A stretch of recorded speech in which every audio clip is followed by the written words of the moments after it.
O julgamento sobre a nomeação de políticos para o comando das estatais foi novamente suspenso no Supremo Tribunal Federal. O ministro Dias Toffoli pediu vista e é a segunda vez que a análise da lei foi interrompida no plenário virtual da Corte. A gente vai mais uma vez para Brasília ao vivo conversar com o repórter Theo Cury, que tem as informações, acompanha muito de perto o Supremo Tribunal Federal e, consequentemente, essa discussão que envolve a lei das estatais, né, Theo? Boa noite. É isso, Márcio. Boa noite para você. Ótima sexta-feira para quem nos acompanha. Márcio, é a segunda vez que esse julgamento é interrompido, porque esse julgamento começou no plenário virtual, aquele ambiente online em que os ministros não discutem, não debatem, eles apenas inserem os votos deles. Há cerca de 2, 3 semanas, o ministro André Mendonça pediu vista, ele interrompeu o julgamento sem tempo determinado para analisar esse caso com mais calma antes de votar definitivamente em relação a esse assunto. Pois bem, o PCdoB, que é o partido que entrou com uma ação no Supremo questionando esse trecho específico da lei das estatais, que prevê uma quarentena de 30 dias para políticos que eventualmente são indicados para cargos de direção em estatais, o PCdoB pediu urgência logo depois de André Mendonça ter interrompido o julgamento. Pediu urgência ao relator do caso para tomar uma decisão. O relator do caso era Ricardo Lewandowski. E há 2, 3 semanas, Lewandowski tomou então uma decisão provisória, uma decisão no juridiquês chamada de liminar individual, e suspendeu esse trecho específico da lei das estatais, derrubando essa quarentena de 30 dias para os políticos que podem ser nomeados, indicados para cargos de direção em empresas estatais. Logo na sequência, esse caso foi para julgamento. A decisão específica do ministro Ricardo Lewandowski, que numa manobra tomou essa decisão, passando por cima de André Mendonça, e levou esse tema para julgamento no plenário virtual, como já tinha acontecido antes. Só que dessa vez, ele colocou o voto dele no julgamento do plenário virtual. Dessa vez foi Dias Toffoli quem pediu vista, também interrompendo o julgamento novamente por prazo indeterminado. O que acontece a partir de agora, então? Qual decisão que vale? Aquela de Ricardo Lewandowski, que suspendeu esse período da quarentena de 30 dias para os políticos. Qual que foi o principal argumento do ministro na decisão dele? Ministro, inclusive, que deixa o Supremo Tribunal Federal no dia 11 de abril.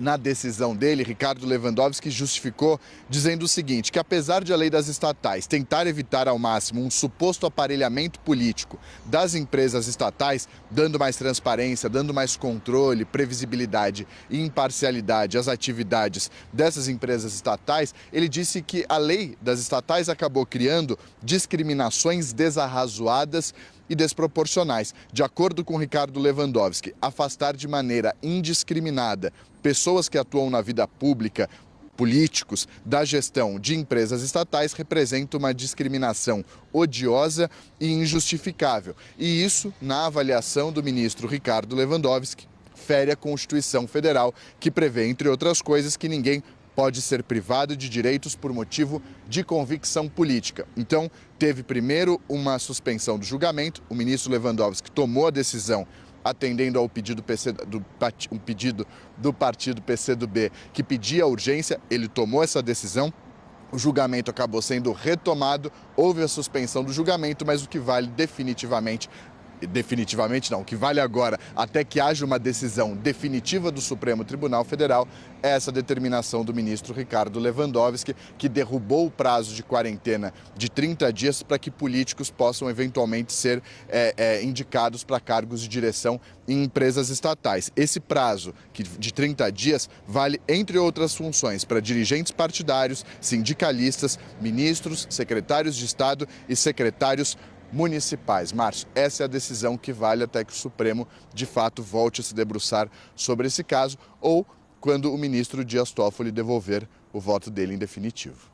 Esse é Theo Cury, que nos ajuda a entender essa discussão tão profunda da lei das estatais diante do Supremo Tribunal Federal, trazendo inclusive as justificativas, o que alegam os dois lados nessa discussão. Fundamental que o Theo nos traz. Mas é preciso lembrar também, e eu faço isso agora com Caio Junqueira. Caio, a gente destaca que tem uma questão política importante aqui. Como este governo precisa dessa mudança na lei para preencher cargos que estariam à disposição de aliados. Seria importante para a governabilidade. Daí eu te pergunto, qual é a expectativa do governo para essa votação depois desse pedido de vista agora? Bom, Márcio, o governo estava apostando muito nessa solução jurídica, na solução judicial, que o Supremo Tribunal Federal determinasse essa flexibilização da lei das estatais, porque sabe do desgaste que seria uma eventual aprovação da flexibilização da lei das estatais no Congresso Nacional, é se expor demais, né? A lei das estatais, ela veio em 2016 no governo Temer, justamente numa tentativa de moralizar essas indicações políticas nas estatais, naquele curso ali da Operação Lava Jato, 2016 estávamos ali, podemos falar que estávamos no auge da Operação Lava Jato e a gente sabe tudo que foi revelado ali na Petrobras. Pois bem, para não se expor, o governo estava apostando muito nessa solução Supremo Tribunal Federal, ou seja, o Supremo Tribunal Federal flexibilizaria essa lei. Com a decisão do ministro Toffoli, isso, de certa maneira, é suspenso, é encerrado. E eu não diria que é só o governo federal que tem interesse nessa flexibilização. A cada 4 anos, né, Márcio, no nosso ciclo político, muitos políticos entram para o sistema, para os governos, e muitos saem. Não só em Brasília, mas nas 27 unidades da federação, que também tem muitas estatais, também tem muitos cargos e também são afetadas diretamente pela lei das estatais. Ou seja, uma flexibilização da lei das estatais, seja no Supremo, seja no Congresso, não beneficia só o governo Lula, beneficia todos os governos estaduais e muitos municípios também, que também têm estatais. Então, os políticos observam esse assunto muito de perto.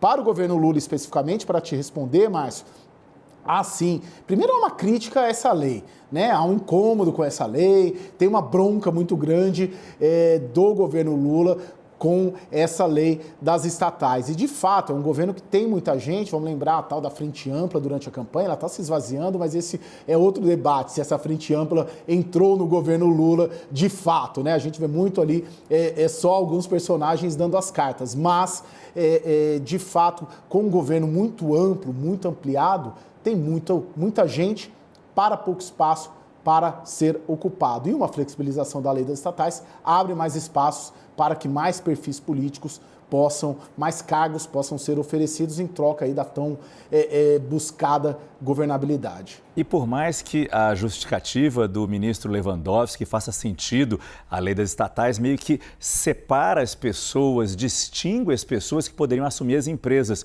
quando todos são iguais e todos deveriam ter, as empresas deveriam ser melhor controladas, melhor fiscalizadas para qualquer pessoa ser indicada. Mas a gente sabe, no nosso país, como a coisa pública é tratada, especialmente quando envolve cargos e empresas estatais. Obrigado, Caio Junqueira. A gente está falando desse impacto político, dessa decisão política, mas é claro que o NACA tem que entrar nessa discussão também, porque tem impacto econômico. Mudar a lei das estatais significa abrir caminho para as indicações políticas. E é claro que o mercado fica preocupado, porque algumas empresas são bem grandes, com impacto na economia.